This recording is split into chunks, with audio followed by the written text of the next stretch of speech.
नमस्कार साथियों, आज हम अपनी यूपी टेट परीक्षा की वीडियो में लेकर आए हैं मोस्ट इम्पॉर्टेंट क्वेश्चन सामाजिक अध्ययन के, जो बार बार आए हुए हैं अब तक की परीक्षाओं में और पूरी व्याख्या के साथ ये क्वेश्चन होंगे। तो बहुत ध्यान से इस वीडियो को देखना है। शुरू करते हैं। निम्नलिखित में से किसने विश्व के प्राकृतिक प्रदेशों के योजना को सर्वप्रथम प्रतिपादित किया? हमारे ऑप्शन है हम्बोल्ट, हेटनर, होड्सोन या फिर हरवर्टसन ने। तो हमारा आंसर है ऑप्शन नंबर 4, हरवर्टसन ने सबसे पहले विश्व के प्राकृतिक प्रदेशों की योजना को प्रतिपादित किया था। अब चलते हैं अपने नेक्स्ट क्वेश्चन पे। हमारा नेक्स्ट क्वेश्चन है, विश्व पर्यावरण दिवस मनाया जाता है। हमारे ऑप्शन है 31 मई, 21 मार्च, 5 जून या फिर 11 जुलाई को। तो देखिए, विश्व पर्यावरण दिवस मनाया जाता है हर वर्ष 5 जून को। ध्यान रखिएगा, पर्यावरण के क्वेश्चन आ रहे हैं, तो अगर पर्यावरण वाली सीरीज आपने नहीं देखी है तो उसे एक बार ज़रूर देख लें। जूनियर टेट के लिए भी वो बहुत यूजफुल है। अब देखिए, बाकी के ऑप्शन पे भी हम बात कर लेते हैं। ये जो 31 मई दिया हुआ है, इसको मनाया जाता है हर साल विश्व तंबाकू निषेध दिवस। 21 मार्च दे रखा है, 21 मार्च को मनाया जाता है वन दिवस। तो साथ साथ ये भी याद करते चलें, अपने नोट्स बना लें। मोस्ट इम्पोर्टेंट ये वीडियो आपके लिए रहने वाली है, आपकी आगामी परीक्षा के लिए। और उसके बाद जो 11 जुलाई है, वो हर साल विश्व जनसंख्या दिवस 11 जुलाई को मनाया जाता है।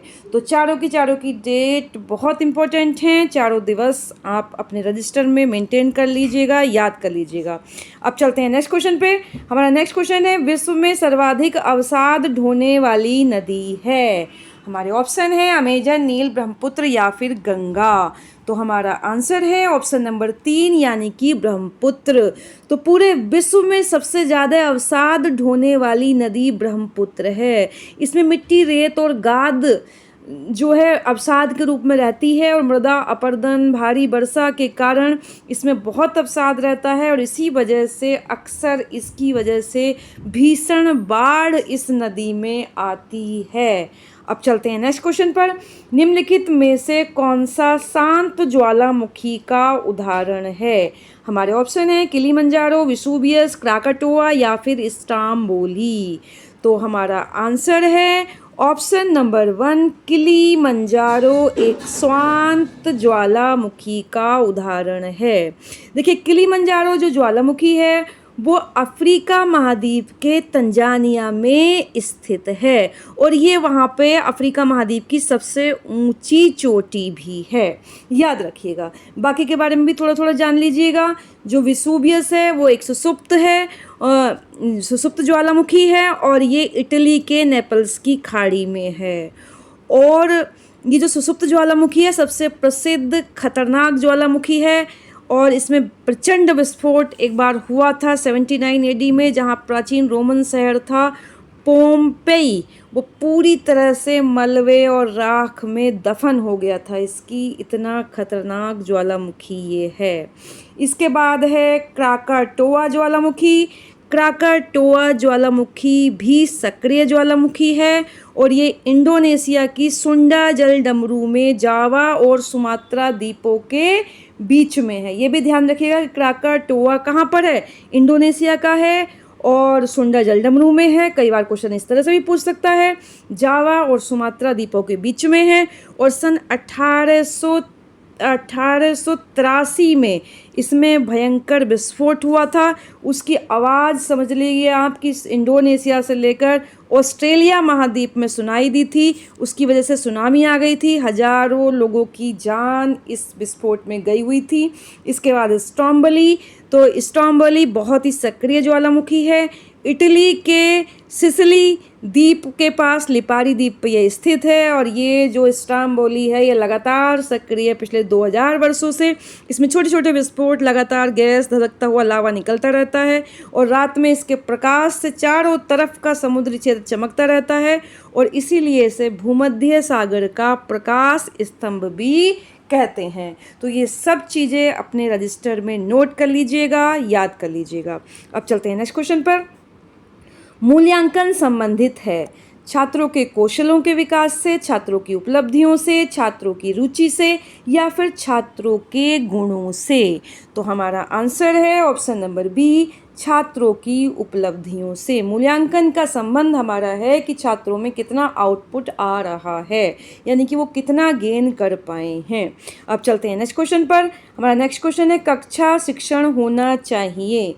हमारे ऑप्शन है सघन, एक तरफा, परस्पर संवाद या फिर सरल। तो हमारा आंसर है ऑप्शन नंबर 3, परस्पर संवाद। जो कक्षा शिक्षण है वो हमेशा परस्पर संवाद के रूप में, यानी कि टू वे तरीका, अध्यापक के साथ साथ बच्चे भी उस संवाद में शामिल होने चाहिए। अब चलते हैं नेक्स्ट क्वेश्चन पर। ऑपरेशन फ्लड संबंधित है। हमारे ऑप्शन है बाढ़ नियंत्रण, दुग्ध उत्पादन, सिंचाई विकास या फिर मृदा संरक्षण। तो हमारा आंसर है ऑप्शन नंबर 2, यानी कि दुग्ध उत्पादन से संबंधित है ऑपरेशन फ्लड।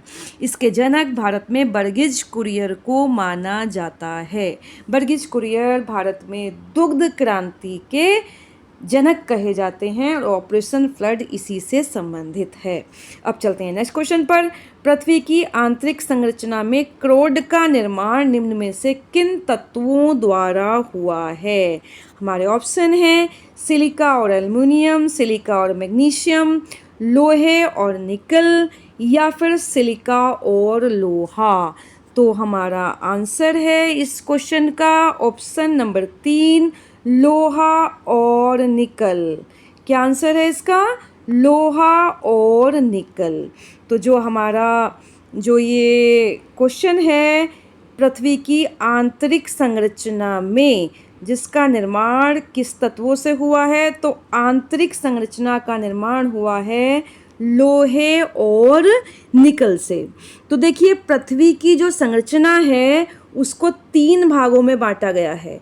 जो आंतरिक संरचना है, इस तरह से 3 संरचनाएं हो गई। सबसे अंदर वाली जो हुई वो हमारी क्या थी? ये क्रोड कहलाती है। और उसके बाद ये बीच में है वो मेंटल कहलाती है, और सबसे ऊपर की जो होती है वो भूपर्पटी कहलाती है। तो इनके नाम जो हैं, जो भूपर्पटी है उसे कहते हैं हम, जिन तत्वों से मिलकर ये बनी होती हैं उनके अकॉर्डिंग भी इनके नाम है। तो सबसे जो ऊपर वाली परत है वो होती है सियाल, SiAl, सियाल सिलिका और एल्युमिनियम से बनी हुई होती है। इसके बाद जो बीच की जो मेंटल परत है उसे कहा जाता है सीमा, यानी कि सिलिका और मैग्नीशियम से बन के वो बनी हुई है। और तीसरी जो अंदर की है वो क्रोड है, उसे कहते हैं निफे, यानी कि निकल और फेरिक। तो जो अंदर वाली जो क्रोड है वो लोहे और निकेल से बनी हुई है। तो पृथ्वी की जो आंतरिक संरचना, जो 3 इसके नाम हैं, सियाल, सीमा और निफे, ये याद रखना है और इनको अच्छे से दिमाग में बिठा लेना है। अब चलते हैं अपने नेक्स्ट क्वेश्चन पर। हमारा नेक्स्ट क्वेश्चन है, निम्नलिखित में से वायुमंडल की सबसे निचली परत कौन सी है? हमारे ऑप्शन है आयन मंडल, क्षोभ मंडल, ओजोन मंडल या फिर समताप मंडल। तो हमारा आंसर है ऑप्शन नंबर 2, क्षोभ मंडल। वायुमंडल की सबसे निचली परत है क्षोभ मंडल, और इसी परत में मौसम संबंधी सारी घटनाएं होती हैं। और इन वायुमंडल की परतों के बारे में मैं अपनी पिछली वीडियो में बहुत विस्तार से बता चुकी हूँ, उसे ज़रूर से ज़रूर देख लें, क्योंकि ये क्वेश्चन हर साल रिपीट हो रहा है। तो इसलिए ये मोस्ट इम्पोर्टेंट क्वेश्चन है आने वाली आपकी यूपी टेट परीक्षा के लिए। तो ये याद रखिएगा कि सबसे निचली परत क्षोभ मंडल है, उसके बाद समताप मंडल है। समताप मंडल में ही हमारी क्या पाई जाती है? ओजोन गैस पाई जाती है, इसलिए वैसे भी बहुत इंपॉर्टेंट हो जाती है। उसके बाद मध्य मंडल आता है, उसके बाद आयनन मंडल आता है। ठीक है, अब चलते हैं हम अपने नेक्स्ट क्वेश्चन पे। हमारा नेक्स्ट क्वेश्चन है, लॉर्ड मैकाले संबंधित है। हमारे ऑप्शन है सेना के सुधार से, सती प्रथा की समाप्ति से, अंग्रेजी शिक्षा से या फिर स्थायी बंदोबस्त से। तो हमारा आंसर है ऑप्शन नंबर 3, यानी कि अंग्रेजी शिक्षा से संबंधित है हमारा लॉर्ड मैकाले।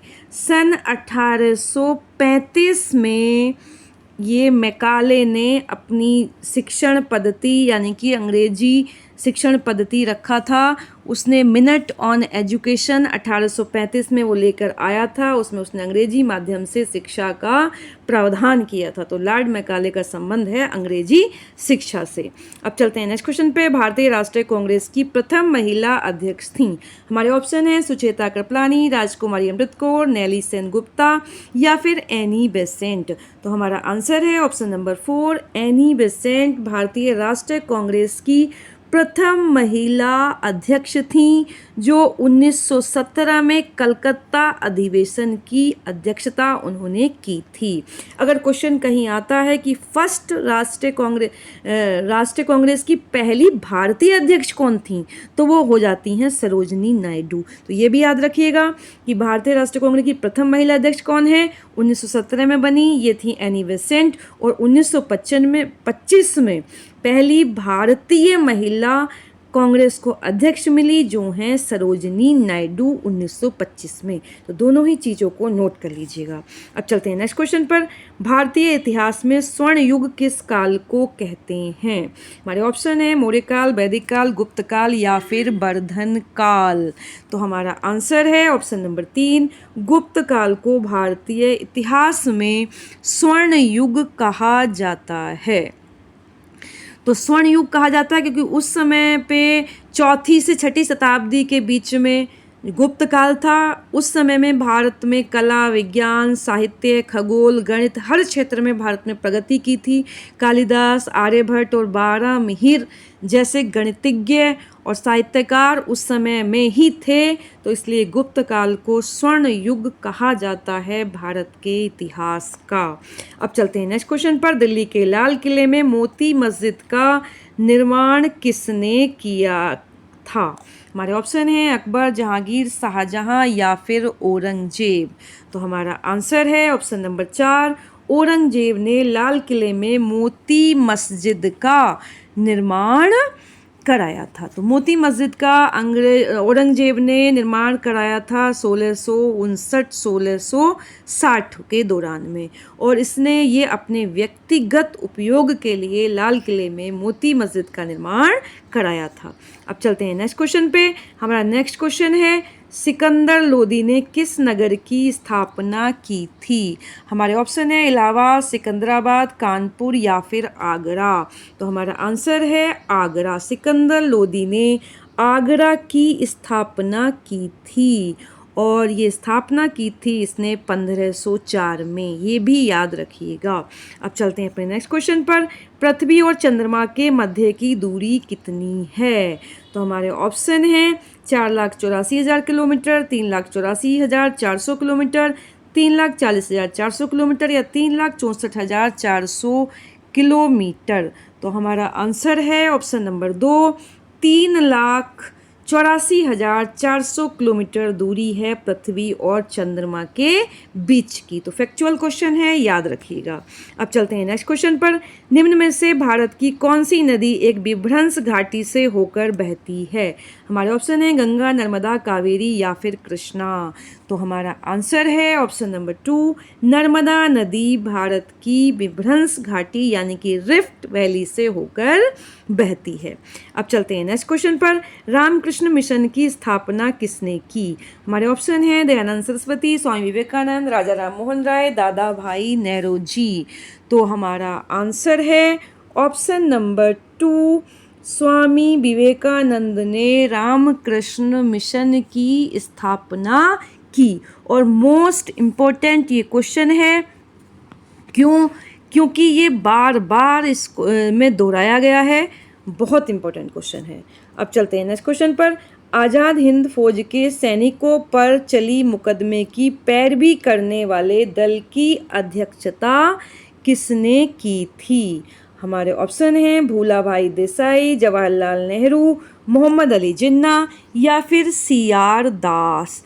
तो देखिए ये जो था इसका ऑप्शन है हमारा नंबर 1 भूलाभाई देसाई ने आज़ाद हिंद फौज के सैनिकों पर मुकदमे की पैरवी करने वाले दल की अध्यक्षता की थी। तो कांग्रेस द्वारा ये 1945 में लाल किले में मुकदमा चलाया गया था आज़ाद हिंद फौज के सैनिकों पर। तो उसके बचाव के लिए कांग्रेस ने आज़ाद हिंद फौज बचाव समिति का गठन किया था और इस दल की अध्यक्षता की थी भूला भाई देसाई ने। इस दल में तेज बहादुर सप्रू, कैलाश नाथ काटजू और जवाहरलाल नेहरू जैसे वकील शामिल थे। अब चलते हैं नेक्स्ट क्वेश्चन पर। हमारा नेक्स्ट क्वेश्चन है वक्राकार ईंटें सिंधु सभ्यता में कहाँ से मिली हैं? ऑप्शन है कालीबंगा, लोथल, चनहुदड़ो या फिर हड़प्पा। हमारा आंसर है चनहुदड़ो, यानी कि वक्राकार ईंटें जो सिंधु सभ्यता में मिली हैं वो चनहुदड़ो से मिली हैं। अब चलते हैं नेक्स्ट क्वेश्चन पर। नेक्स्ट क्वेश्चन है वर्ष 1959 में पंचायती राज को किन राज्यों ने सर्वप्रथम लागू किया था? हमारे ऑप्शन है राजस्थान आंध्र प्रदेश गुजरात, राजस्थान बिहार या फिर तमिलनाडु और केरल। तो हमारा आंसर है ऑप्शन नंबर 1 राजस्थान और आंध्र प्रदेश। तो देखिए ये वाला क्वेश्चन भी बार बार रिपीट हो रहा है यूपी टेट की परीक्षा में, तो इसलिए ध्यान रखिएगा कि पंचायती राज सबसे पहले किस राज्य में हुआ था, ये पहले भी पूछा गया था और आंसर था हमारा राजस्थान का नागौर जिला। यहाँ 2 की बात हुई है, तो सबसे पहले जो हुआ था उसमें ये आंसर है राजस्थान और आंध्र प्रदेश। सबसे पहले 2 अक्टूबर 1959 को राजस्थान के नागौर जिले में पंचायती राज का उद्घाटन हुआ था। उद्घाटन जवाहरलाल नेहरू ने किया था और उसी समय कुछ ही दिनों बाद, यानी कि ये 2 अक्टूबर में राजस्थान में निपटा, उसके बाद 1 नवंबर 1959 को ही ये आंध्र प्रदेश में भी इसको लागू कर दिया गया था। तो दोनों ही बहुत इंपॉर्टेंट हैं। सबसे पहला पूछा जाए तो राजस्थान है और उसके जस्ट बाद उसी टाइम में आंध्र प्रदेश में भी ये व्यवस्था लागू हो गई थी। अब चलते हैं नेक्स्ट क्वेश्चन पर। कौन निर्णय करता है कि कोई विधेयक धन विधेयक है या नहीं?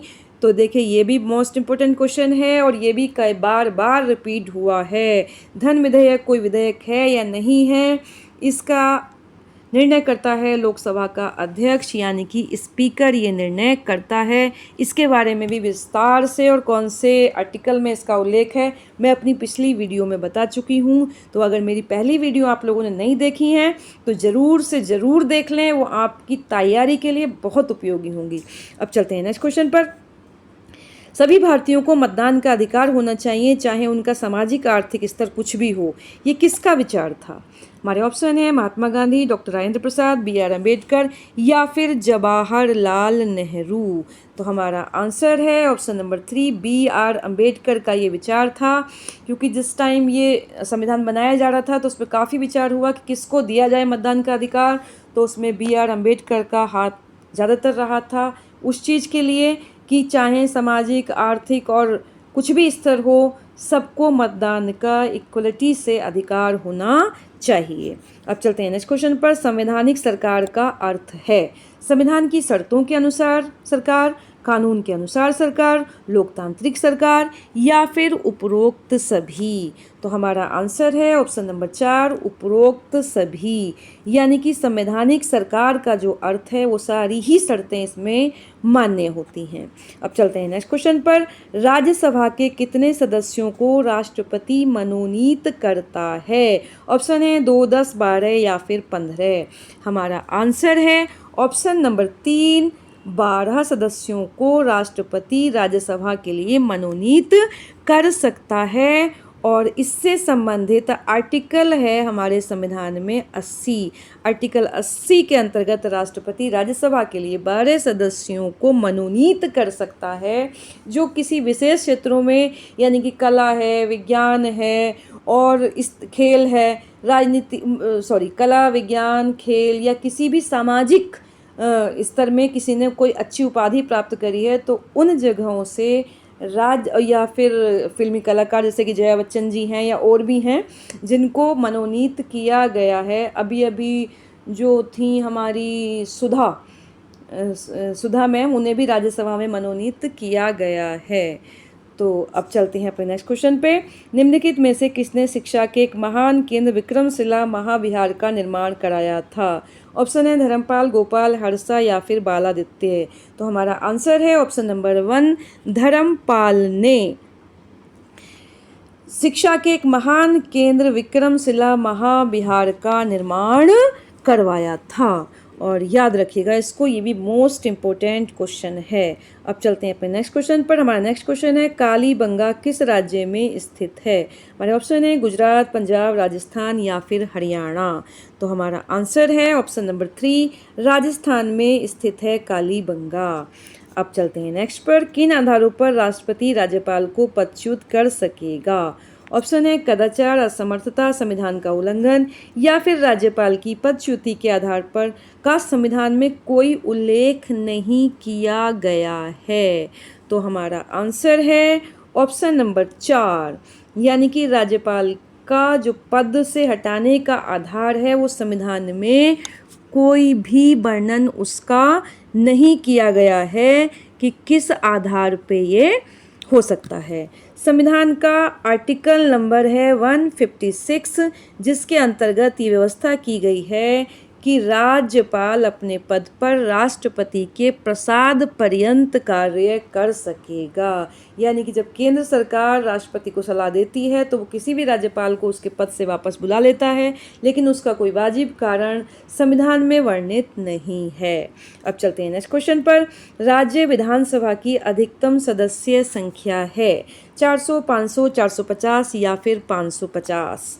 तो ध्यान रखिएगा, राज्य विधानसभा की जो अधिकतम संख्या है वो होती है 500, यानी कि ऑप्शन नंबर बी इसका हमारा आंसर है। अब चलते हैं नेक्स्ट क्वेश्चन पर। डॉक्टर BR अम्बेडकर ने निम्नलिखित में से कौन से अधिकारों को संविधान का हृदय और उसकी आत्मा कहा था? हमारे ऑप्शन हैं समानता का अधिकार, स्वतंत्रता का अधिकार, संवैधानिक उपचारों का अधिकार या फिर धार्मिक स्वतंत्रता का अधिकार। तो हमारा आंसर है ऑप्शन नंबर 3, संवैधानिक उपचारों का अधिकार। आर्टिकल 32, जिसमें क्या कहा गया है कि अगर किसी के मूल अधिकारों का हनन होता है तो सीधा सुप्रीम कोर्ट में रिट दायर की जा सकती है। तो मोस्ट इम्पोर्टेंट ये आर्टिकल नंबर 32 है और इससे डॉक्टर BR अम्बेडकर ने पूरे संविधान का हृदय या फिर आत्मा इसको कहा था। अब चलते हैं नेक्स्ट क्वेश्चन पर। सोनालिका किस फसल की प्रजाति है? हमारे ऑप्शन है मक्का, जौ, गेहूं या फिर धान। तो सोनालिका गेहूं की प्रजाति है। अब चलते हैं नेक्स्ट क्वेश्चन पर। बाजरा के लिए बीज दर है, ऑप्शन है 8 किलोग्राम प्रति हेक्टेयर, 4 किलोग्राम प्रति हेक्टेयर, 12 किलोग्राम प्रति हेक्टेयर या फिर 16 किलोग्राम प्रति हेक्टेयर। हमारा आंसर है ऑप्शन नंबर 2, 4 किलोग्राम प्रति हेक्टेयर बाजरा के लिए बीज दर है। यानी कि 1 हेक्टेयर में अगर हमें बाजरा बोना है तो 1 हेक्टेयर के लिए 4 किलोग्राम बाजरे की ज़रूरत होगी। अब चलते हैं नेक्स्ट क्वेश्चन पर। सिंचाई की किस विधि में सर्वाधिक पानी की बचत होती है? हमारे ऑप्शन है टपक सिंचाई विधि, कून विधि, छल्ला विधि या फिर प्रवाह विधि। तो हमारा आंसर होगा टपक सिंचाई विधि। टपक सिंचाई विधि में सबसे ज़्यादा पानी की बचत होती है। इसमें पानी सीधा मतलब पाइप्स लगाए जाते हैं और पानी सीधा पौधों की जड़ें में बूंद बूंद करके दिया जाता है, जिससे कि पानी की बचत होती है। अब चलते हैं नेक्स्ट क्वेश्चन पर। गेहूं की प्रथम क्रांतिक अवस्था है, ऑप्शन है बालियाँ निकलना, दुग्ध अवस्था, कल्ले निकलना या फिर इनमें से कोई नहीं। तो ये बड़ा मोस्ट इम्पॉर्टेंट है, बहुत सारे कंपटीशन में बार बार आता है ये कि प्रथम क्रांतिक अवस्था होती है गेहूं की कल्ले निकलने की अवस्था। तो याद रखिएगा। अब चलते हैं अपने नेक्स्ट क्वेश्चन पर। हमारा नेक्स्ट क्वेश्चन है मृदा विज्ञान की वह शाखा जिसमें मृदा का अध्ययन पादप वृद्धि के दृष्टिकोण से किया जाता है उसे कहते हैं। हमारे ऑप्शन है पारिस्थितिकी, भूगर्भ विज्ञान, पेडोलॉजी या फिर इडेफोलॉजी। तो हमारा आंसर है ऑप्शन नंबर 4, इडेफोलॉजी। मृदा विज्ञान की वह शाखा जिसमें मृदा का अध्ययन पादप वृद्धि के दृष्टिकोण से किया जाता है वो इडेफोलॉजी कहलाता है। देखिए पेडोलॉजी भी मृदा की उत्पत्ति और उसके वर्गीकरण से संबंधित है और उसमें भौतिक गुणों का अध्ययन किया जाता है, लेकिन पौधों पे उसके प्रभाव की बात नहीं होती है, तो इसलिए यहाँ पर इडेफोलॉजी इसका आंसर है। उधर भूगर्भ विज्ञान है, उसमें पृथ्वी की भौतिक संरचना की बात होती है। जहाँ पारिस्थितिकी की बात आती है वो जीव और पर्यावरण के संबंध की बात होती है। तो यहाँ जो मृदा का अध्ययन पादप वृद्धि के दृष्टिकोण से किया जाता है उस शाखा को इडेफोलॉजी कहा जाता है। अब चलते हैं अपने नेक्स्ट क्वेश्चन पर। वाक और अभिव्यक्ति की स्वतंत्रता असीमित नहीं है, इस पर कब प्रतिबंध लगाया जा सकता है? ऑप्शन है राष्ट्र की एकता और अखंडता के पक्ष में, संसद और न्यायालय की अवमानना या मानहानि के पक्ष में, लोक व्यवस्था शिष्टाचार और सदाचार के पक्ष में, या फिर उपरोक्त सभी आधारों पर। तो हमारा आंसर है ऑप्शन नंबर 4 यानी कि उपरोक्त सभी आधारों पर इस पर प्रतिबंध लगाया जा सकता है। तो देखिए वाक और स्वतंत्रता की जो आज़ादी है वो आर्टिकल नंबर 19 में मूल अधिकारों के अंतर्गत आती है और इस पर उचित प्रतिबंध लगाए जा सकते हैं और ये सारे ही इसके कारण हो सकते हैं। अब चलते हैं नेक्स्ट क्वेश्चन पर। कौन सा विषय राज्य सूची में उल्लिखित नहीं है? हमारे ऑप्शन है कृषि, कानून व्यवस्था, नागरिकता या फिर भूमि और राजस्व। तो देखिए हमारा आंसर है ऑप्शन नंबर 3 नागरिकता। नागरिकता राज्य सूची का नहीं बल्कि संघ सूची का विषय है। इस पर कानून केवल केंद्र सरकार ही बना सकती है। इन सूचियों के बारे में भी मैं पिछली वीडियो में अपने बहुत विस्तार से बता चुकी हूँ और बार बार रिपीट हो रहे हैं, इसलिए बहुत इंपॉर्टेंट है इसके बारे में विस्तार से पढ़ना। अब चलते हैं नेक्स्ट क्वेश्चन पर। मुरब्बा बनाने के लिए अनुपयुक्त फल है? हमारे ऑप्शन है बेल, आंवला, संतरा या फिर सेब। तो देखिए पहली बात ध्यान रखिएगा, इस तरह के जो क्वेश्चन होते हैं इसमें नहीं वाली क्वेश्चन पूछे जाते हैं उनको पढ़ने में बहुत गलती हो जाती है। तो ध्यान रखिए किसकी बात हुई है, अनुपयुक्त कौन है, यानी कि उपयुक्त नहीं है। तो मुरब्बा बनाने के जो हमारे फल उपयोगी होते हैं वो वाले होते हैं जिनमें काफ़ी गूदा होता है। तो हम देख रहे हैं यहाँ पर बेल, आंवला, संतरा और सेब, इनमें से जो अनुपयुक्त होगा मुरब्बा बनाने के लिए वो होगा हमारा संतरा, क्योंकि संतरे में गूदा नहीं है, उसमें रस ज़्यादा है। बाकी बेल, आंवला और सेब तीनों के तीनों गूदा बनाने में प्रयोग होते हैं। और पीछे भी ऐसा क्वेश्चन आया था जिसमें पूछा था मार्मलैंड बनाने में।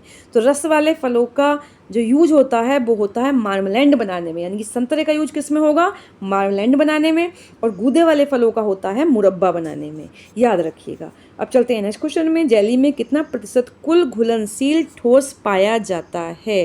हमारे ऑप्शन है 65, 75, 45 या फिर 55।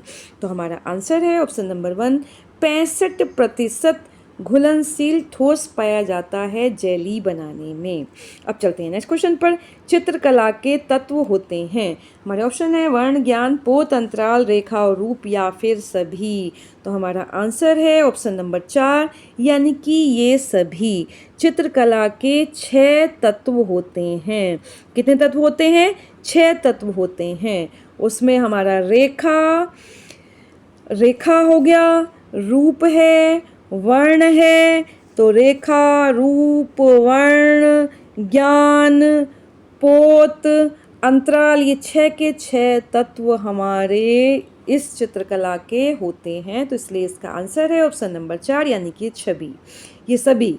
अब चलते हैं नेक्स्ट क्वेश्चन पे। हमारा नेक्स्ट क्वेश्चन है विरोधी रंग कौन कौन से हैं? हमारे ऑप्शन है लाल हरा, हरा नीला, पीला लाल या फिर नीला बैंगनी। तो हमारा आंसर है ऑप्शन नंबर 1 यानी कि लाल हरा। तो देखिए रंगों के बारे में भी हर साल क्वेश्चन आता है, तो रंगों के बारे में ज़रूर पढ़ लें। तीन तरह के रंग हैं ये। सबसे पहले होते हैं प्राथमिक रंग यानी कि मूल रंग, और मूल रंग हमारे कितने होते हैं? 3 होते हैं। मोस्ट इंपॉर्टेंट है, इस तरह के क्वेश्चन भी शायद जरूर कहीं ना कहीं आया हुआ होगा। तो मूल रंग होते हैं हमारे केवल लाल, पीला और नीला। कहीं भी नोट कर लें, बहुत इंपॉर्टेंट हैं। लाल, पीला और नीला 3 रंग मूल रंग होते हैं, इनकी सहायता से बाकी के सभी रंग बनाए जाते हैं। फिर इसके बाद नंबर 2 पे होते हैं द्वितीयक रंग यानी कि सेकेंडरी कलर। कोई भी 2 प्राथमिक रंगों को मिलाकर जो बनेगा वो सेकेंडरी कलर होता है। जैसे कि अगर पीला और नीला मिला देंगे तो क्या बन जाएगा? हरा मिल जाएगा। लाल और पीला मिला देंगे, नारंगी बन जाएगा। लाल और नीला बना देंगे तो क्या बन जाएगा? बैंगनी बन जाएगा। उसके बाद तीसरा टाइप होता है विरोधी रंगों का। विरोधी रंग किस तरह के विरोधी रंग होते हैं? जैसे कि मैंने बताया, पीला और नीला बन के हरा बनेगा, लाल और पीला बन के नारंगी बनेगा, लाल और नीला बन के क्या बनेगा? बैंगनी बनेगा। तो विरोधी रंग कौन से हुए? लाल का विरोधी रंग हुआ हरा, क्योंकि लाल जो है, लाल के यूज से कहीं भी हरा नहीं बन रहा है। लाल के यूज से पीला मिला के नारंगी है, लाल के यूज से नीला बना के बैंगनी है, तो हरा बनाने में लाल का यूज नहीं हुआ है, इसलिए लाल का विरोधी हुआ हरा। तो जिस रंग का यूज जिसको बनाने में ना हो वो उसका विरोधी रंग होता है। ध्यान रखिएगा, लाल का विरोधी कौन हुआ? हरा। पीले का विरोधी कौन हुआ? बैंगनी। तो इस तरह से विरोधी रंग होते हैं, तो ये ध्यान रखिएगा, इसको ठीक से कहीं ना कहीं लिख लीजिएगा आप। अब चलते हैं नेक्स्ट क्वेश्चन पे। हमारा नेक्स्ट क्वेश्चन है, आधुनिक भारतीय कला का पितामह कौन था? हमारे ऑप्शन है एम.एफ. हुसैन, अविंद्रनाथ और अमृता शेरगिल या फिर नंदलाल बोस। तो हमारा आंसर है ऑप्शन नंबर 2, अवनींद्रनाथ। आधुनिक भारतीय कला का पितामह इन्हें कहा जाता है। तो देखिए, ये Indian society of oriental art के संस्थापक थे। बंगाल स्कूल ऑफ आर्ट में भी ये काफ़ी मुख्य चित्रकार थे वहाँ पे ये, तो इनका काफ़ी योगदान है भारतीय कला के लिए। वैसे जो जनरली भारतीय कला, आधुनिक भारतीय कला का पितामह है वो राजा रवि वर्मा को कहा जाता है, लेकिन क्योंकि यहाँ पे ऑप्शन नहीं है और इन्होंने भी काफ़ी काम किया है आधुनिक भारतीय कला के लिए, तो इसलिए अवनींद्रनाथ यहाँ पर इसका आंसर होगा। अब चलते हैं नेक्स्ट क्वेश्चन पर। काला अनुक्रम के अनुसार सही क्रम में चुने। तो ये हमारी शैलियाँ हैं चित्रकला की, पहाड़ी शैली, मुग़ल शैली, बंगाल शैली, कंपनी मुग़ल पहाड़ी। तो इस तरह से इनका हमें क्रम बताना है। तो हमारा इसका आंसर है ऑप्शन नंबर 4, मुग़ल शैली। ऑप्शन नंबर 4 हमारा आंसर है, मुग़ल, पहाड़ी, कंपनी और उसके बाद आती है बंगाल शैली। तो देखिए, मुग़ल शैली 16वीं शताब्दी में स्टार्ट हुई थी, पहाड़ी शैली 17वीं से 19वीं शताब्दी तक चली, कंपनी शैली भी 19वीं शताब्दी में, और जो बंगाली शैली थी वो 20वीं शताब्दी में ये रही थी। तो जो हमारा सही कालक्रम बैठता है वो ऑप्शन नंबर 4, यानी कि सबसे पहले मुग़ल शैली, उसके बाद पहाड़ी, फिर कंपनी, उसके बाद बंगाल शैली। इस क्रम को आप याद रखिएगा। अब चलते हैं नेक्स्ट क्वेश्चन पर। निम्नलिखित में से कौन सा ग्रंथ सारंगदेव द्वारा रचित है? हमारे ऑप्शन है संगीत रत्नाकर, राग मंजरी, गीत गोविंद या फिर संगीत मकरंद। तो हमारा आंसर है ऑप्शन नंबर 1, संगीत रत्नाकर ग्रंथ को सारंगदेव ने रचा था। अब चलते हैं नेक्स्ट क्वेश्चन पर। हमारा नेक्स्ट क्वेश्चन है, आमद शब्द संबंधित है। हमारे ऑप्शन है तबला, गायन, सितार या फिर नृत्य से। तो हमारा आंसर है ऑप्शन नंबर 4, आमद शब्द का जो संबंध है वो है नृत्य से, और मुख्यतः कथक नृत्य से इसका संबंध है। ये नृत्य का वो हिस्सा होता है जहाँ नर्तक मंच पर प्रवेश करता है, यानी कि इसका जो आमद का शाब्दिक अर्थ ही है वो होता है आगमन, यानी कि स्टार्टिंग, शुरुआत जहाँ पर हो रही है। अब चलते हैं अपने नेक्स्ट क्वेश्चन पर। बंची टॉप एक बीमारी है, आम की, लीची की, केला की या फिर सेब की।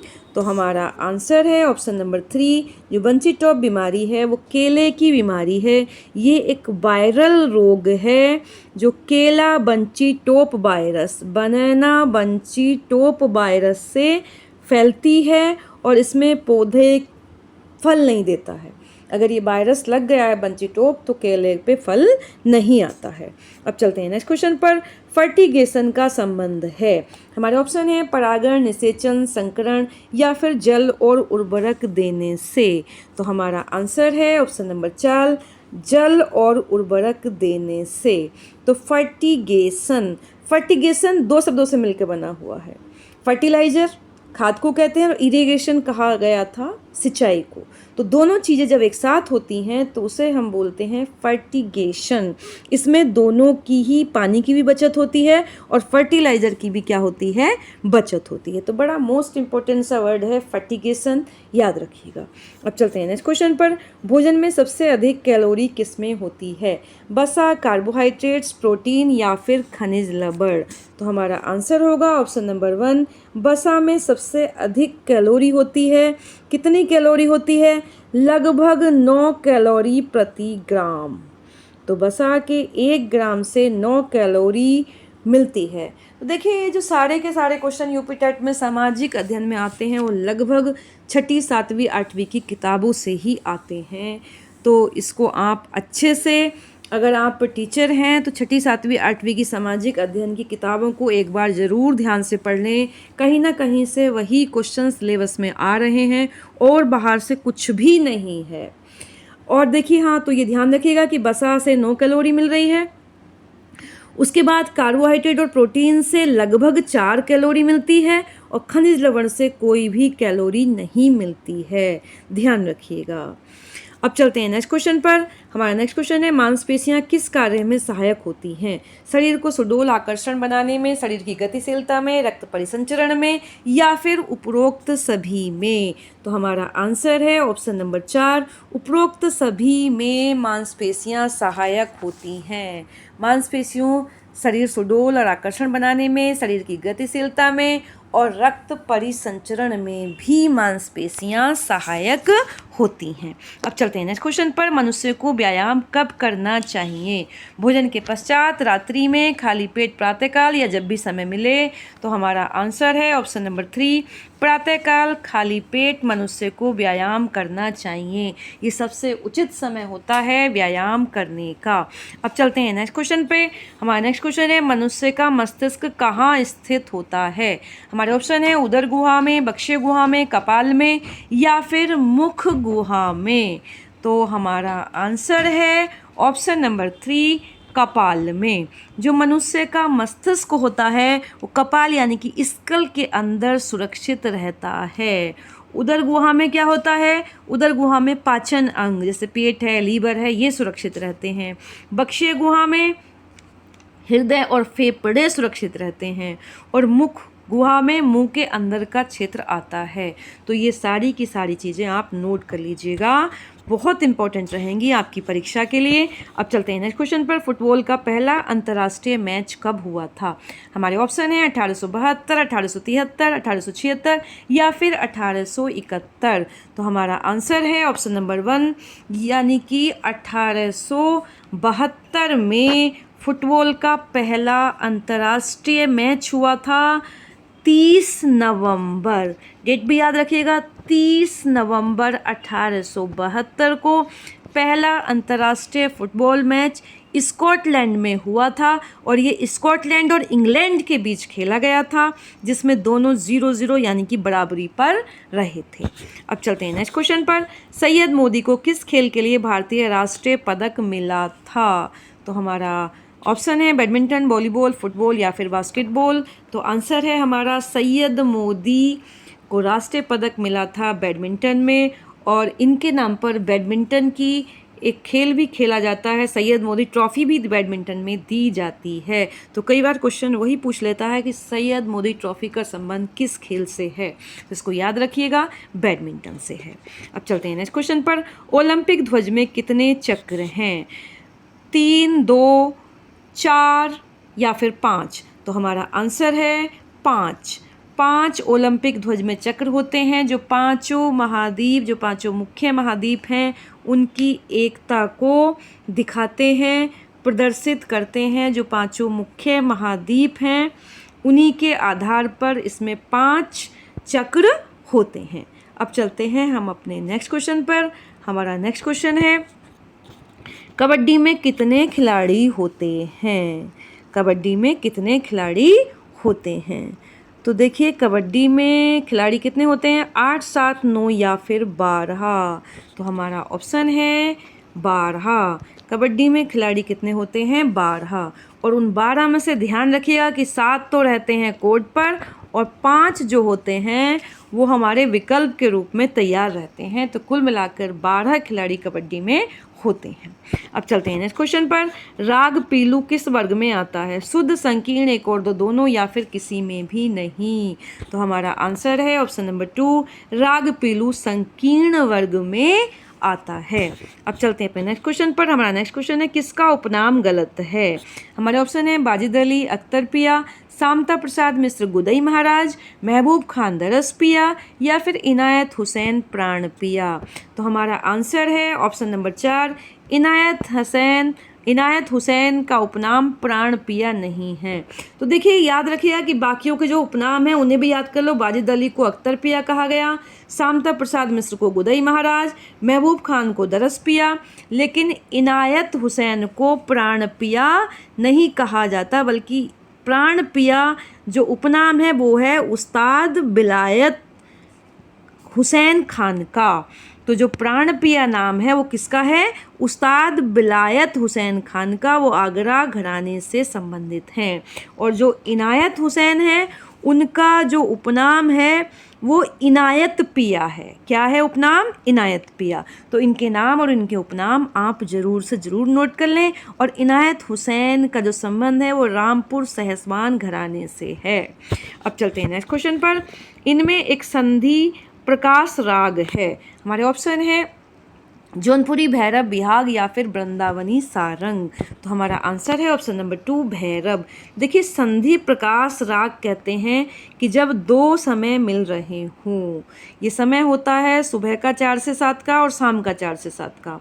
जब दो समय मिल रहे हों दिन और रात के तो उसे संधि प्रकाश राग होता है, और ये भैरव राग उसी में सुबह को गाया जाने वाला राग है। अब चलते हैं नेक्स्ट क्वेश्चन पर। इनमें से एक संगीतमय ग्रंथ माना जाता है ऋग्वेद, सामवेद, यजुर्वेद या फिर अथर्ववेद। तो हमारा आंसर है ऑप्शन नंबर 2 सामवेद। सामवेद जो है वो ऋग्वेद की ऋचाओं को ही गायन के रूप में प्रस्तुत करता है। तो सामवेद में नई ऋचाएं नहीं हैं, जो ऋग्वेद की ऋचाएं हैं, जो कि हमारा सबसे पुराना वेद है। ये भी याद रखिए, क्वेश्चन बहुत आता है कि सबसे पुराना वेद हमारा कौन सा है? ऋग्वेद है। चारों वेदों के नाम भी आप याद रखिएगा।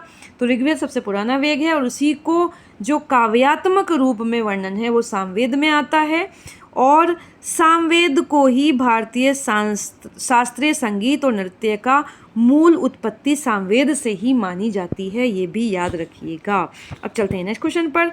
अमरी एक प्रचलित किस्म है, नाशपाती की, केला की, आम की या फिर सेब की। तो हमारा आंसर है ऑप्शन नंबर 4 सेब की। अमरी एक सेब की प्रचलित किस्म है। अब चलते हैं नेक्स्ट क्वेश्चन पर। पहाड़ी क्षेत्रों में बाग लगाने की कौन सी विधि अपनाई जाती है? षटभुजाकार, आयताकार, कंटूर या फिर पूरक विधि। तो याद रखिएगा पहाड़ी क्षेत्रों में जो बाग लगाने की विधि है वो कंटूर विधि होती है। इसमें पहाड़ी क्षेत्रों में जो समान ऊंचाई की चोटियां होती हैं उनमें उनको बेस बनाकर ये बाग लगाया जाता है। अब चलते हैं नेक्स्ट क्वेश्चन पर। जेली बनाने के लिए अति आवश्यक है साइट्रिक एसिड, फल का गूदा, नमक या फिर पेक्टिन। तो देखिए जैम जेली भी बड़ा इंपॉर्टेंट सा टॉपिक है और ये हमारी 6ठी, 7वीं, 8वीं की ही बुक का होम साइंस का टॉपिक है, तो याद रखिएगा। हमारा आंसर है ऑप्शन नंबर 4 यानी कि पेक्टिन बड़ा आवश्यक है जेली बनाने के लिए। अब चलते हैं नेक्स्ट क्वेश्चन पर। आम की कौन सी किस्म बहुभ्रूणनीय है? हमारे ऑप्शन है अल्फांसो, नीलम, चंद्रकरण या फिर दशहरी। तो हमारा आंसर है ऑप्शन नंबर 3 चंद्रकरण जो किस्म है आम की वो बहुभ्रूणीय है। इसका मतलब क्या होता है कि एक ही बीज से एक से ज़्यादा पौधे इसमें मिल जाते हैं। अब चलते हैं नेक्स्ट क्वेश्चन पर। गार्डन रेक का उपयोग किया जाता है कृंतन हेतु, पौध प्रसारण हेतु, खरपतवार एकत्रीकरण हेतु या फिर काट छांट हेतु। तो हमारा आंसर है ऑप्शन नंबर 3 गार्डन रेक का उपयोग खरपतवार एकत्रीकरण के लिए किया जाता है। अब चलते हैं नेक्स्ट क्वेश्चन पर। अचल संधि पाई जाती है, हमारे ऑप्शन है कोहनी, कपाल, कलाई या फिर घुटने में। तो नाम से आप याद रखिएगा अचल का मतलब कि वो हिलनी डुलनी नहीं है, और वो कहाँ पाई जाती है? हमारे कपाल में पाई जाती है, जहाँ के अंदर हमारा मस्तिष्क सुरक्षित रहता है, यानी कि स्कल में। और इसके अलावा जो ये है कोहनी है, कोहनी में हिंज संधि पाई जाती है और हमारी कलाई में ग्लाइंडिंग पाई जाती है, इन्हें भी याद रखिएगा। अब चलते हैं नेक्स्ट क्वेश्चन पर। जल का रासायनिक सूत्र है H2O2 H2O HO2 2HO। तो देखिए ये बड़ा साधारण सा सूत्र है जल का, लेकिन कई बार सामाजिक अध्ययन वाले टीचरों के लिए भूल जाते हैं इसको, तो ध्यान रखिएगा। H2O जल का रासायनिक सूत्र होता है, हाइड्रोजन के 2 और ऑक्सीजन का एकड़ों। अब चलते हैं नेक्स्ट क्वेश्चन पर। रक्त की शुद्धि किस अंग में होती है? हमारे ऑप्शन है गुर्दा, हृदय, आमाशय या फिर फेफड़े। तो हमारा आंसर है ऑप्शन नंबर 1 गुर्दा, यानी कि किडनी में रक्त को छानने का काम होता है। इसके अलावा हृदय क्या करता है? पूरे शरीर में रक्त में पूरे शरीर में ये जो है रक्त को सर्कुलेट करता है। फेफड़े हमारे रक्त में ऑक्सीजन प्रदान करते हैं। अब चलते हैं नेक्स्ट क्वेश्चन पर। लाल ग्रंथियों द्वारा कौन सा पाचक रस स्रावित होता है? बड़ा इंपॉर्टेंट क्वेश्चन है, बार बार आया हुआ क्वेश्चन है ये। तो लाल ग्रंथियों द्वारा जो पाचक रस होता है वो होता है टाइलिन। तो लाल ग्रंथियों में टाइलिन एंजाइम पाया जाता है। अब चलते हैं नेक्स्ट क्वेश्चन पर। हमारा नेक्स्ट क्वेश्चन है किस प्रकार के वस्त्रों में अरारोट का कलफ लगाया जाता है?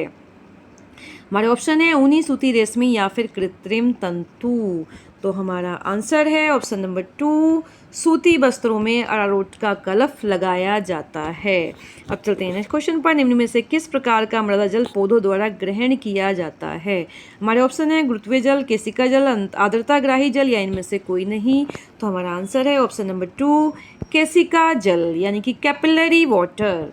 ये पौधों द्वारा छोटी छोटी बिल्कुल सूक्ष्म नलिकाएं होती हैं जिनके अकॉर्डिंग जड़ों से जो पानी है वो पौधों के ऊपर आ जाता है। और इस पे मैंने एक वीडियो साइंस वाली बनाई थी कल कि पेन का जो फाउंटेन पेन है उसमें भी जो छोटी सी झिरी बनी होती है उसके द्वारा केशिका गति के द्वारा ये पेन से इंक नीचे आती है और हम लिख पाते हैं फाउंटेन पेन में। और इसी तरह से दिए में जो बाती जलती है वो भी केशिका वाला ही उदाहरण है। तो इन चीज़ों को याद रखिएगा। दूध में सर्वाधिक वसा उत्पादन वाली भैंस की नस्ल है? जाफराबादी, मुर्रा, मोसाना या फिर भदावरी। तो हमारा आंसर है ऑप्शन नंबर 4 भदावरी। जो नस्ल है भैंस की वो सबसे ज़्यादा वसा उसमें पाई जाती है। 8 से 13% तक वसा इसमें होती है। अब चलते हैं नेक्स्ट क्वेश्चन पर। गुल्ली डंडा किस फसल का प्रमुख खरपतवार है? हमारे ऑप्शन है मटर, बाजरा, मक्का या फिर गेहूं। तो हमारा आंसर है ऑप्शन नंबर 4 यानी कि गेहूं में गुल्ली डंडा फेलेरिस माइनर जो है वो खरपतवार पाया जाता है। काफ़ी खतरनाक है ये और ये बिल्कुल देखने में गेहूं के पौधे की तरह ही लगता है। अब चलते हैं नेक्स्ट क्वेश्चन पर। भंडारण के समय बीज में नमी प्रतिशत होना चाहिए? 8 से 10, 20 से 25, 30 से 35 या फिर 40 से 45। तो हमारा आंसर है ऑप्शन नंबर 1 8 से 10% नमी होनी चाहिए भंडारण के समय बीज में। यानी कि बीज में जो नमी है वो 10% से हमेशा कम होनी चाहिए। अगर ज़्यादा होगी तो बीज खराब होने के चांसेस रहते हैं, बीज में कीड़ा लगेगा। अब चलते हैं नेक्स्ट क्वेश्चन पर। निम्न में से कौन भू क्षरण का कारक नहीं है? वायु, ढाल के विपरीत जुताई, जल तरण रहित खेती।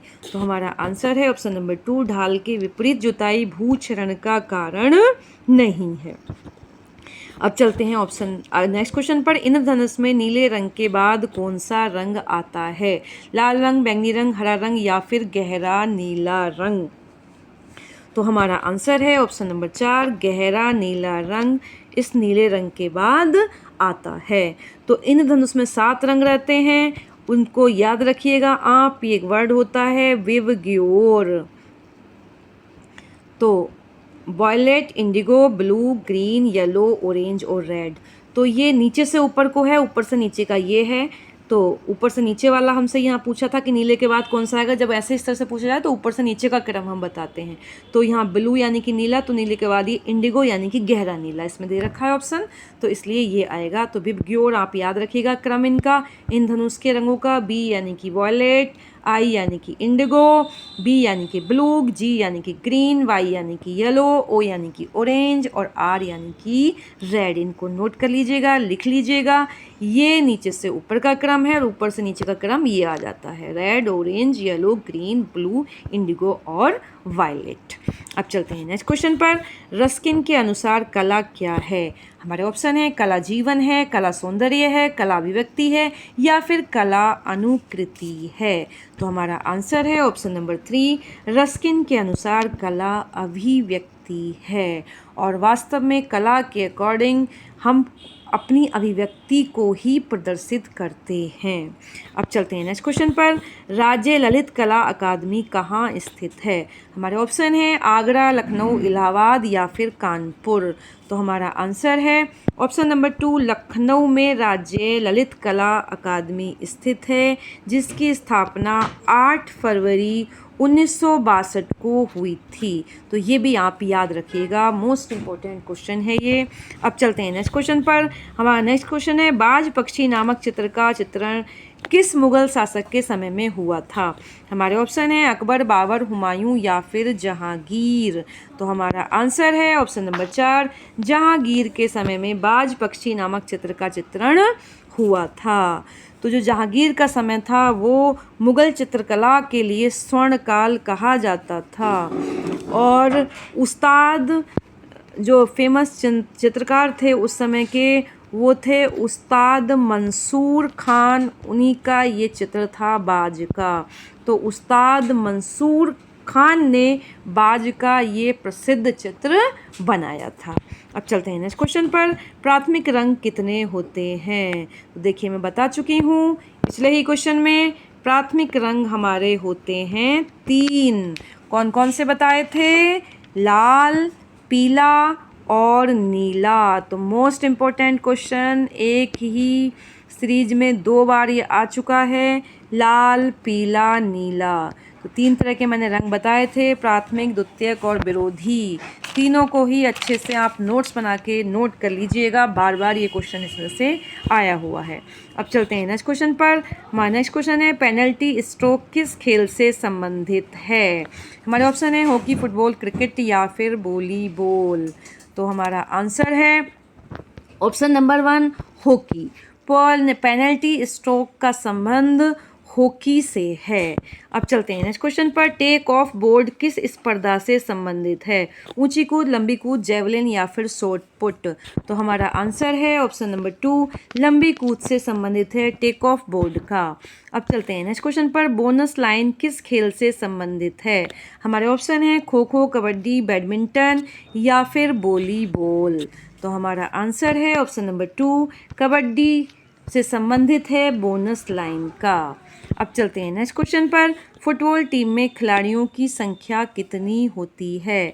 हमारे ऑप्शन है 13, 11, 7 या फिर 9। तो हमारा आंसर है ऑप्शन नंबर 2, फुटबॉल टीम में खिलाड़ी होते हैं 11। तो ये मेन कई सारे क्वेश्चन खेलों वाले आए हुए हैं, इनको आप ज़रूर नोट कर लें। मेन खेल में कितने खिलाड़ी होते हैं टीम में, और कुछ मेन शब्द और कुछ मेन ट्रॉफी, ये आप इनके नोट्स ज़रूर बना लें। क्रिकेट और फुटबॉल दोनों में खिलाड़ियों की संख्या बराबर होती है।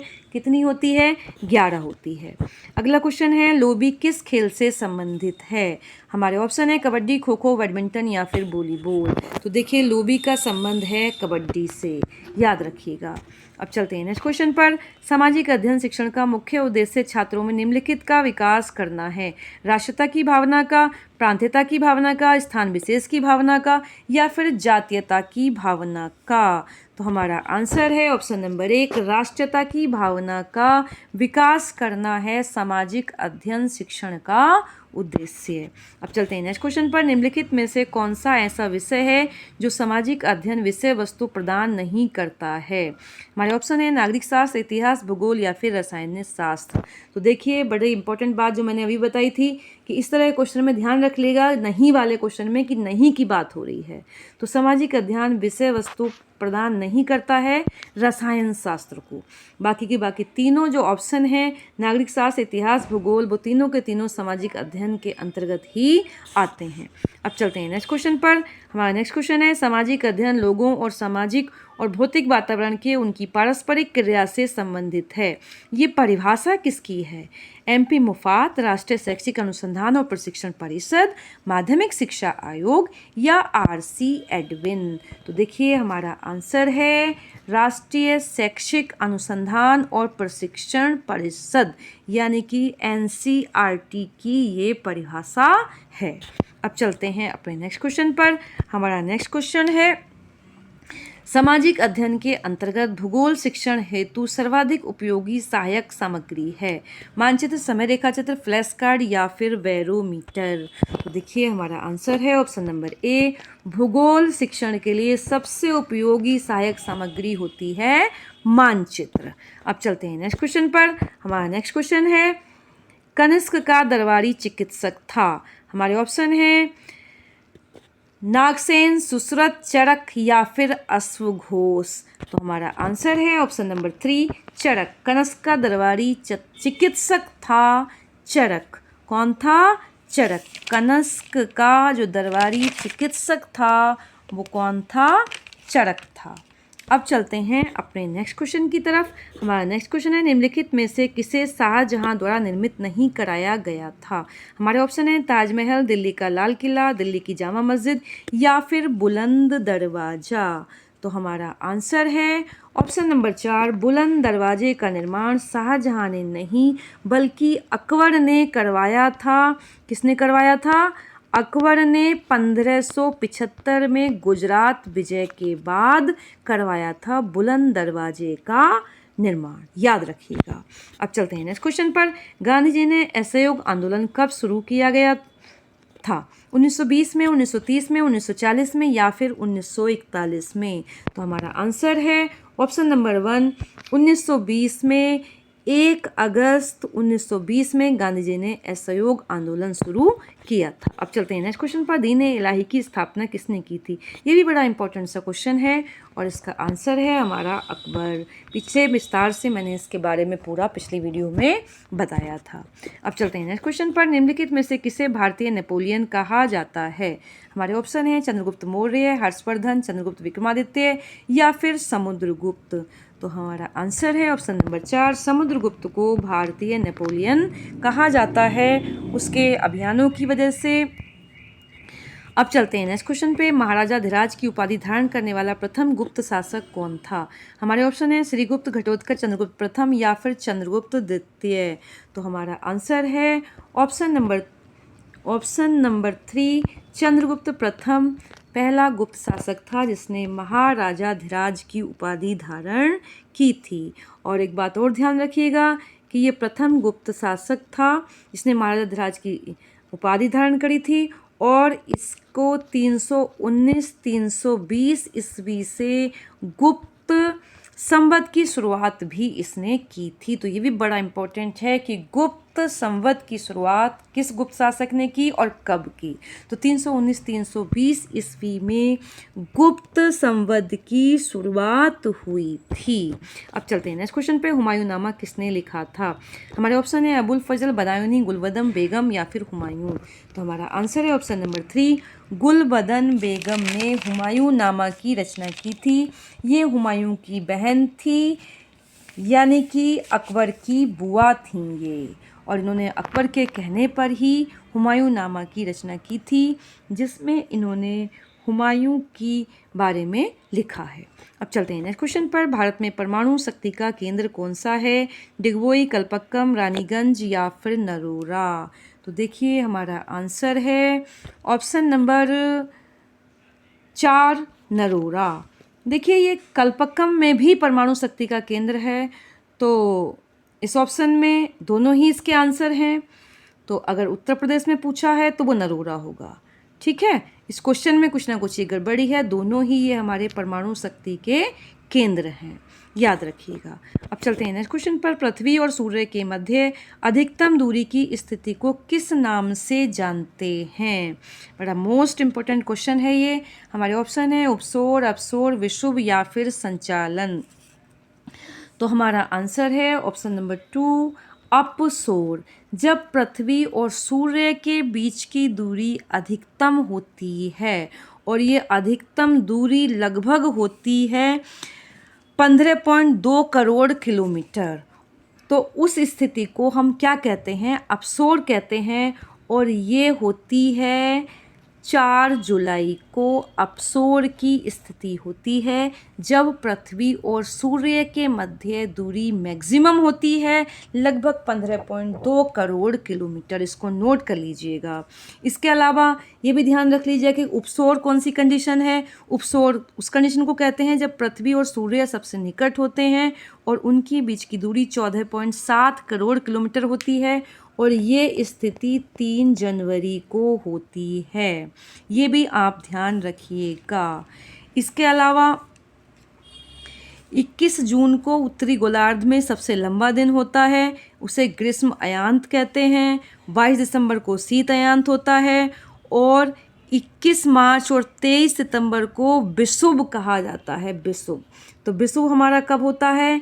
21 मार्च और 23 सितंबर। इन्हें हम इक्विनॉक्स या विषुव कहते हैं और इन दोनों दिनों, बड़ा इम्पॉर्टेंट बात है ये, 21 मार्च और 23 सितंबर को ऐसे दिन होते हैं कि दिन और रात दोनों बराबर होते हैं, यानी कि 12 घंटे का दिन और 12 घंटे की रात। तो ये तीनों ही चीज़ बड़ी इंपॉर्टेंट हैं, इनको आप ज़रूर नोट करके रखिएगा और इन्हें बिल्कुल याद कर लीजिएगा। अब नेक्स्ट क्वेश्चन, निम्नलिखित तिथियों में से किस पर ग्रीष्म अयनांत होता है? तो ये मैं अभी बता चुकी थी। हमारे ऑप्शन है 22 दिसंबर, 21 मार्च, 23 सितंबर या फिर 21 जून। तो हमारा आंसर है ऑप्शन नंबर 4, 21 जून को ग्रीष्म अयनांत होता है। उत्तरी गोलार्ध में सबसे लंबा दिन होता है इस दिन को। अब चलते हैं नेक्स्ट क्वेश्चन पर। निम्नलिखित पर्वत प्रकारों में से कौन भ्रंशन द्वारा उत्पन्न होता है? हमारे ऑप्शन हैं बलित पर्वत, ज्वालामुखी पर्वत, गुंबदाकार पर्वत या फिर अवरोधी पर्वत। तो हमारा आंसर है ऑप्शन नंबर 4, अवरोधी पर्वत यानी कि ब्लॉक पर्वत का जो निर्माण है वो भ्रंशन द्वारा हुआ है। जब पृथ्वी की सतह का एक बड़ा हिस्सा टूटकर लंबवत विस्थापित हो जाता है तो उससे ब्लॉक यानी कि अवरोधी पर्वतों का निर्माण होता है। अब चलते हैं नेक्स्ट क्वेश्चन पर। निम्नलिखित देशों में से किसमें मयोन ज्वालामुखी पर्वत स्थित है? हमारे ऑप्शन है संयुक्त राज्य अमेरिका, फिलीपींस, चिली या फिर जापान। तो हमारा आंसर है ऑप्शन नंबर 2, फिलीपींस में मयोन ज्वालामुखी पर्वत स्थित है। मयोन ज्वालामुखी फिलीपींस के लुजोन द्वीप पर स्थित सक्रिय ज्वालामुखी है और ये पूर्ण शंक्वाकार आकार के लिए पूरे विश्व में प्रसिद्ध है। अब चलते हैं नेक्स्ट क्वेश्चन पर। हमारा नेक्स्ट क्वेश्चन है निम्नलिखित युग्मों में से कौन सही सुमेलित नहीं है? ध्यान रखिएगा, बहुत इंपॉर्टेंट क्वेश्चन। एस्चुअरी नदी, लटकती घाटी हिमानी, नुनाटक भूमिगत जल या फिर यारडंग पवन। तो देखिए हमारा आंसर है ऑप्शन नंबर 3, इसका आंसर है नुनाटक। ये सब हमारे भौतिक भूगोल के अंतर्गत ये संरचनाएं आती हैं। तो एस्चुअरी और नदी सही सुमेलित है। लटकती घाटी का निर्माण हिमानी से होता है, ये भी ठीक है, लेकिन नुनाटक का जो निर्माण है वो भूमिगत जल से नहीं बल्कि इसका निर्माण भी हिमानी के द्वारा होता है। तो ये क्या हैं? ये बर्फ़ में बीच उभरी हुई बर्फ़ की ही पहाड़ी चोटियां हैं, उन्हें हम नुनाटक कहते हैं। और नीचे यारडंग का निर्माण पवन के द्वारा होता है। तो इन आकृतियों के निर्माण भी आप याद रखिएगा। एस्चुअरी, लटकती घाटी, नुनाटक और यारडंग, इनका निर्माण किस चीज़ से होता है? ये इस तरह का क्वेश्चन बहुत आता है, इन्हें भी नोट कर लीजिएगा। अब चलते हैं नेक्स्ट क्वेश्चन पर। बिजली चमक और मेघ गर्जन विशेषताएं हैं? क्षोभ मंडल की, संताप मंडल की, मध्य मंडल की या फिर आयनन मंडल की। तो हमारा आंसर है ऑप्शन नंबर 1, क्षोभ मंडल, जो वायुमंडल की सबसे निचली परत है और उसमें मैं बता चुकी हूँ पीछे कि मौसम संबंधी सारी घटनाएं इसी परत में होती हैं। अब चलते हैं नेक्स्ट क्वेश्चन पर। निम्नलिखित में से कौन सी शीत महासागरीय धारा है? हमारे ऑप्शन हैं ब्राज़ील धारा, क्यूरोशियो धारा, बेंगोला धारा या फिर गल्फ स्ट्रीम। तो हमारा आंसर है ऑप्शन नंबर 3, बेंगोला धारा एक शीत महासागरीय धारा है। तो इन धाराओं के बारे में एक बार ज़रूर पढ़ लें। ये जो बेंगोला धारा है ये अटलांटिक महासागर में, साउथ अटलांटिक महासागर में बहने वाली ठंडी महासागरीय धारा है। अफ्रीका के पश्चिमी तट के साथ दक्षिण से उत्तर की ओर ये बहती है। इसके बाद जो ब्राज़ील धारा है ये भी अटलांटिक की धारा है, साउथ अटलांटिक में महासागर में गर्म धारा है।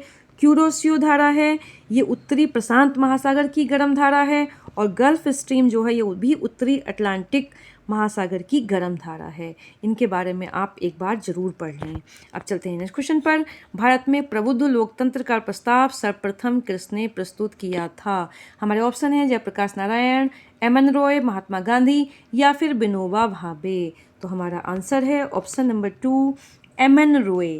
एम.एन. रॉय ने भारत में प्रबुद्ध लोकतंत्र का प्रस्ताव सर्वप्रथम रखा था। तो देखिए, इन्होंने दल विहीन विकेंद्रीकृत शासन संरचना की वकालत की थी। एम.एन.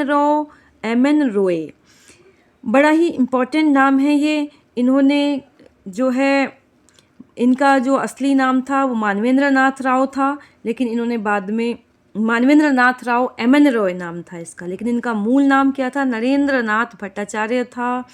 और बड़ा ही मोस्ट इम्पोर्टेंट नाम है ये हमारे स्वतंत्रता आंदोलन में। अगर इनके बारे में आपने अभी तक नहीं पढ़ा है तो एम.एन. रॉय के बारे में सर्च करके ज़रूर पढ़िएगा, आप सबको बड़ा अच्छा लगेगा। ये 20वीं सदी के महान क्रांतिकारी, दार्शनिक और राजनीतिक थे। विशेष रूप से वामपंथी आंदोलन में इनका योगदान रहा। इन्होंने शुरुआत में जो बंगाल की अनुशीलन समिति थी, युगांतर वगैरह से जुड़े थे, ये सशस्त्र विद्रोह के लिए अमेरिका गए। वहाँ इन्होंने अपना नाम बदलकर एम.एन. रॉय यानी कि नरेंद्र नाथ भट्टाचार्य से इन्होंने अपना नाम मानवेंद्र नाथ राव कर लिया था। वहाँ पर इन्होंने 1917 में मैक्सिको में रहकर भारतीय कम्युनिस्ट पार्टी की स्थापना करी थी। रूस में इन्होंने कम्युनिस्ट 1917 में मैक्सिको में रहकर जो वहाँ कम्युनिस्ट पार्टी स्थापना हुई, वहाँ इन्होंने भूमिका काफ़ी इनकी थी उसमें। फिर ये रूस गए, व्लादिमीर लेनिन के आमंत्रण पर ये रूस गए। वहाँ उन्होंने अक्टूबर 1920 में भारतीय कम्युनिस्ट पार्टी की स्थापना की। फिर 1934 में, ये भी बड़ा इंपॉर्टेंट है, कई बार क्वेश्चन आ जाता है ये, तो 1934 में एम.एन. रॉय ने ही सबसे पहले औपचारिक रूप से संविधान सभा के गठन का विचार रखा था। बड़ा इंपॉर्टेंट बात है ये भी, आप लिख लीजिएगा इसको भी। बाद में इनका हृदय परिवर्तन हुआ और ये मार्क्सवाद से मानवतावाद का इन्होंने एक नया दर्शन दिया, जिसमें इन्होंने नव मानवतावाद यानी कि उसमें इन्होंने वकालत की कि दल की एक सत्ता किसी दल के हाथ में नहीं होनी चाहिए, बल्कि वो जो है दल विहीन राजनीति की इन्होंने वकालत की। तो इसको याद रखिएगा। इसके अलावा जयप्रकाश नारायण हैं, उन्होंने भी दल विहीन लोकतंत्र की और संपूर्ण क्रांति का नारा दिया था। महात्मा गांधी हैं, उन्होंने ग्राम स्वराज के बारे में कहा था। और विनोबा भावे का नाम भूमि दान के आंदोलन में आता है। अब चलते हैं नेक्स्ट क्वेश्चन पर। हमारा नेक्स्ट क्वेश्चन है, संविधान में मूल कर्तव्यों की किस समिति की अनुशंसा पर शामिल किया गया था? मूल कर्तव्यों को हमारे ऑप्शन है कर्ण सिंह समिति, कृपलानी समिति, स्वर्ण सिंह समिति या फिर अशोक मेहता समिति। तो इसका आंसर है हमारा सरदार स्वर्ण सिंह समिति। तो जो संविधान में मूल कर्तव्य थे उन्हें शामिल किया गया था सरदार स्वर्ण सिंह समिति की अनुशंसा पर। 42वें संविधान संशोधन 1976, बड़ा इम्पोर्टेंट है 42वां संविधान संशोधन। हर बार इस पे क्वेश्चन आता है। 42वां संविधान संशोधन 1976 में हुआ था और उसी संशोधन के अंतर्गत सरदार स्वर्ण सिंह समिति की सिफारिशों पर मूल कर्तव्यों को हमारे भारत के संविधान में जोड़ा गया था, आर्टिकल नंबर 51 में। तो इसको भी याद रखिएगा, भाग 4 का ये हिस्सा है। इसके बारे में भी पिछली वीडियो में मैंने विस्तार से बताया हुआ है। अब चलते हैं नेक्स्ट क्वेश्चन पर। वित्त आयोग के गठन का प्रावधान भारतीय संविधान के किस अनुच्छेद में है? हमारा आंसर है ऑप्शन नंबर 1, आर्टिकल 280 में भारतीय संविधान में वित्त आयोग के गठन का प्रावधान है। इसके बारे में भी विस्तार से मैंने पिछली वीडियो में बताया है। अगर आपने पिछली वीडियो मेरी नहीं देखी है तो ज़रूर से ज़रूर देख लें, मेरे चैनल को सब्सक्राइब कर लें, जो आपके लिए बड़ा ही उपयोगी होगा आपकी टेट की परीक्षाओं के लिए। नेक्स्ट क्वेश्चन है, संवैधानिक प्रश्नों की सुनवाई निम्न में से कितने न्यायाधीश करते हैं? 5, 10, 7 या फिर 9?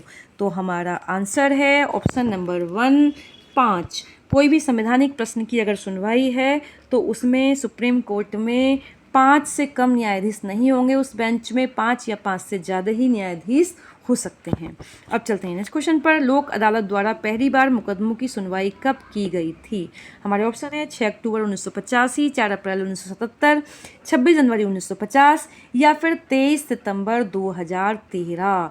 तो हमारा आंसर है इसका ऑप्शन नंबर 1, 6 अक्टूबर 1985 में लोक अदालत में पहली बार मुकदमों की सुनवाई हुई थी और ये हुई थी नई दिल्ली में। तो नई दिल्ली में 6 अक्टूबर 1985 में सबसे पहली बार लोक अदालत में मुकदमों की सुनवाई हुई थी। तो 6 अक्टूबर 1950 को नई दिल्ली में, और इसकी अध्यक्षता की थी तत्कालीन जो सुप्रीम कोर्ट के जज थे PN भगवती ने। तो उन्होंने ये सुनवाई स्टार्ट की थी। अब चलते हैं नेक्स्ट क्वेश्चन पर। संविधान सभा किसके अंतर्गत स्थापित की गई थी? हमारे ऑप्शन है Cripps mission, cabinet mission, Wavell plan या फिर नेहरू रिपोर्ट। तो हमारा आंसर है ऑप्शन नंबर 2 यानी कि कैबिनेट मिशन 1946 के अंतर्गत संविधान सभा की स्थापना की गई थी। इसके 3 मुख्य सदस्य थे, Lord Pethick Lawrence, Sir Stafford Cripps और AB अलेक्जेंडर। ये तीनों के तीनों सदस्य भी बड़े इंपॉर्टेंट हैं कैबिनेट मिशन के, Lord Pethick Lawrence, Sir Stafford Cripps और AB अलेक्जेंडर, याद रखिएगा। अब चलते हैं नेक्स्ट क्वेश्चन पर। हमारा नेक्स्ट क्वेश्चन है दक्षिण के किस देश में संविधान निर्मात्री सभा का हाल में चुनाव हुआ? हमारे ऑप्शन है बांग्लादेश, नेपाल, मालदीव या फिर भूटान। तो हमारा आंसर है ऑप्शन नंबर 2 नेपाल। अब चलते हैं अपने नेक्स्ट क्वेश्चन पर।